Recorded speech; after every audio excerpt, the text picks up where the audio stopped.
I'm getting a little tired of 1 + 1 equaling anti-Semitic.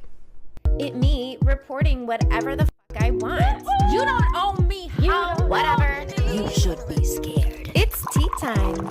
Hello and welcome to Mad Hatter News. I am your host, Sarah, and I'm an ex-Washington, D.C. news reporter turned Chicago-based comedian and entertainer. Today, I'm just going to cover a few news stories that I found interesting and I wanted to share with you. Now, I do post here 3 times a week, so hit that subscribe bell for more tea on the news. This is kind of like independent journalism, but a lot of these news stories are coming from TikTok as well, from my Mad Hatter News TikTok page. So go to TikTok if you want to see what we're going to be covering and follow there too. You might remember me from Tea Time with Sarah. I was just starting to do this YouTube page and taking the videos from Tea Time with Sarah and putting them on here, and that page had like 500,000 followers before it was banned from TikTok because I exposed Israeli propaganda, and I guess they didn't like that too much. So now I have a new page, Mad Hatter News, that has a little over 100,000 followers, which is great, but again, it's not as great as the other page, and I will freely admit that. It was my backup page before, so I was just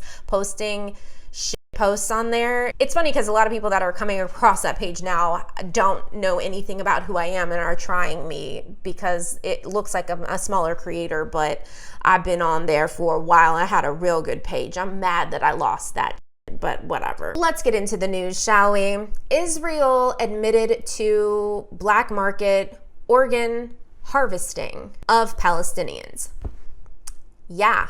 But here's the catch. It was back in 1999 that they admitted this. The former head of the country's forensics admitted this in Tel Aviv in an interview. Now, a Swedish newspaper insinuated that Israel's probably killing Palestinians on purpose so they can harvest their organs. Now, again, this came out in 1999, and the Swedish newspaper accused this of them in 2000. So this has been going on over 20 years, and people have been aware of this. But of course, Israel denied harvesting any of these organs from Palestinians that they murdered on purpose, and they said that these insinuations were anti-Semitic. I don't know about you, but I'm getting a little irritated, a little tired of 1 + 1 equaling anti-Semitic. You know, we don't care if you're any religion. We don't care. We care about crimes against humanity. What does that have to do with your religion? If this man has black hair and this man has blonde hair and this guy's a Christian and this guy's a witch, but they're both killing babies, we wouldn't bring up their religion, right? We're not anti-Christian or anti-witch, we're anti-killing babies, right? It is insane to me that Israel expects to be able to get away with seedy, weird things and not be questioned or criticized just because they are Jewish. Every single time you do something wrong and we criticize it, we don't need to also say, and the Holocaust was bad. Holocausts are really bad. Yes, we know that. It was terrible what happened to Jewish people. I don't think I've ever met a single person in my life, not even a terrible person, that has agreed that Jewish people deserve the Holocaust. Absolutely not. That was a horrific crime against humanity that was unspeakable. Unspeakable.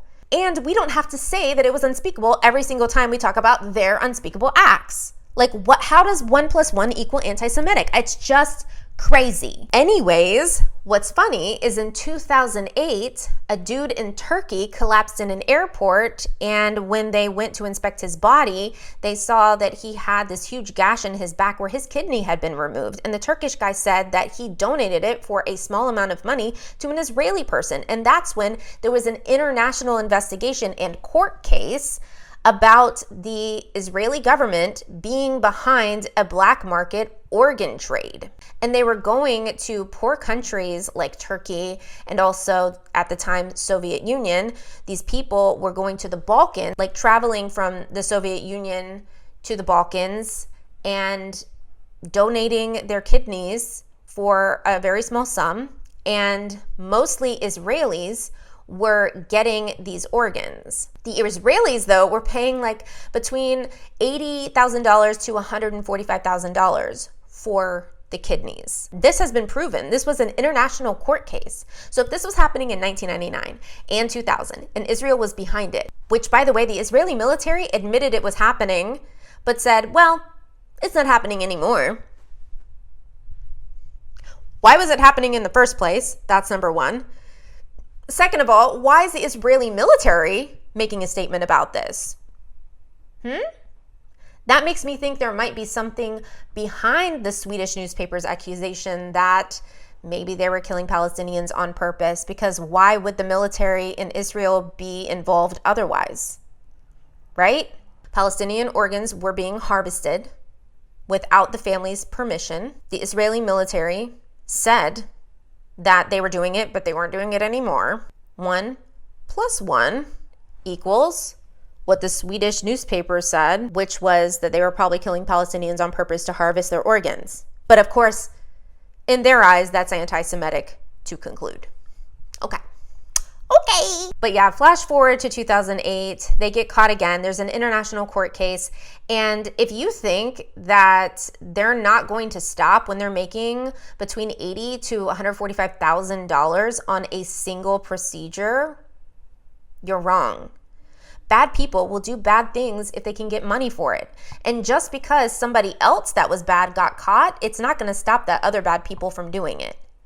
So if they were doing it in 1999 and got caught for it in 2000, then also got caught for it in 2008, they were doing it between that time, and you can best believe they're doing it between 2008 and now. But because it's so faux pas to criticize Israel at any point in history, they've gotten away with a lot. So this is one of the many horrific stories that is now coming out about Israel on this ghetto-ass planet. I mean, we've seen the recent videos of Palestinians having their doors welded shut for years by the Israeli military, and Palestinians can't even go out their front doors onto their front lawns, their front streets. They have to go out the back door, climb over fences into their neighbor's yard every single day just to go to the market, where they also have to go in the back way.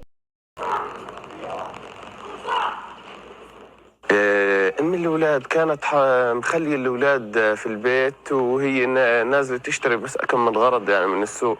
كمية جنود واقفين على باب البيت، فما أعطوها سابق إنذار. أنا كنت معدي، فلقيت أنا باب العمارة لقيته مسكر باللحام. الأم تفاجأت إنه في أولادها فوق في العمارة وتسكر عليهم.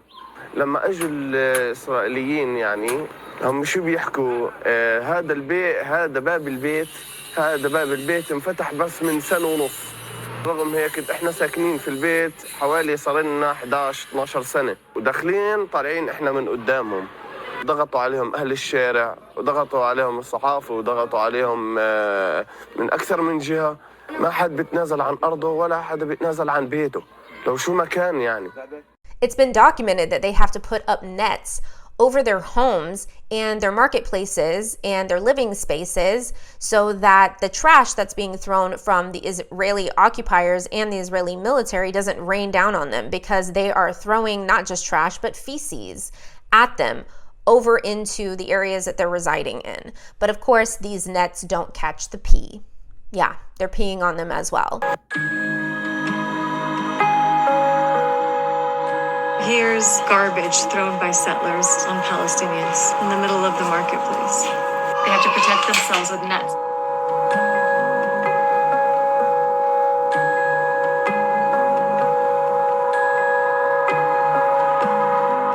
يعني احنا بعد مرات بتصير عندنا حالات كتير هون، يعني إذا شافونا مثلا نزلنا ببلش علينا بالحجار. بس هون فوق في زي شبك. بس بنزل الحجر علينا. يعني قبل كم من يوم راحوا جابوا كانوا بدهم يحاولوا، قبل كم من يوم بلشوا علينا بالحجار. الحجار زي المطر، الحجار ببلش علينا يعني. Just talking to her, it's really, you don't feel safe at all. You're constantly on high alert that they might throw something at you. It's not a life that people should or can accept. بحسش بالأمان كتير. This is now being shown to the world, and I mean, we're waking up. Things are looking pretty bad for Israel, and there's really no coming back from this. What we have seen as a planet cannot be unseen, and we are not going to forget. Now on to a quick other story I wanted to talk about. Researchers from Northwestern University, which is actually in Chicago where I live, so I thought that was fun that it was not that far away from me, but they just found a link between religious fundamentalism and brain damage.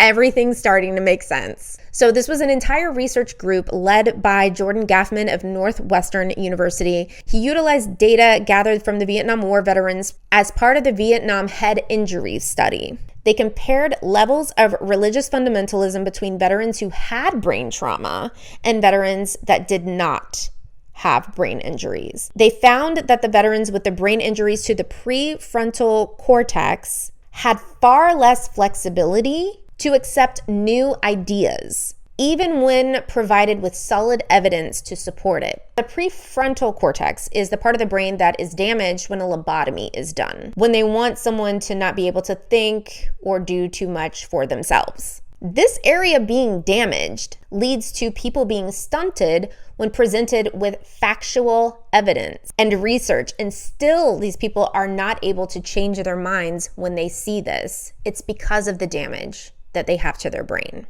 Now, there are still fundamentalists who don't have brain damage that are this way, but this study was definitely interesting to me. By the way, I'm drinking tea from WholeLifeTea.com. If you enter my code TEATIME at checkout at WholeLifeTea.com, you get 20% off every order every single time. They have really great gift ideas on there too, and everything on there is the same price per net weight as those shitty little tea bags you get in any grocery store. So might as well get it from a little small business tea shop. Why not? Support small businesses, y'all. That's it for this episode. Don't forget to subscribe if you haven't already, and like if you want to see more and you like this video, and comment too. I want to see y'all's comments. I love you guys. I'll see you guys back here next time. Bye.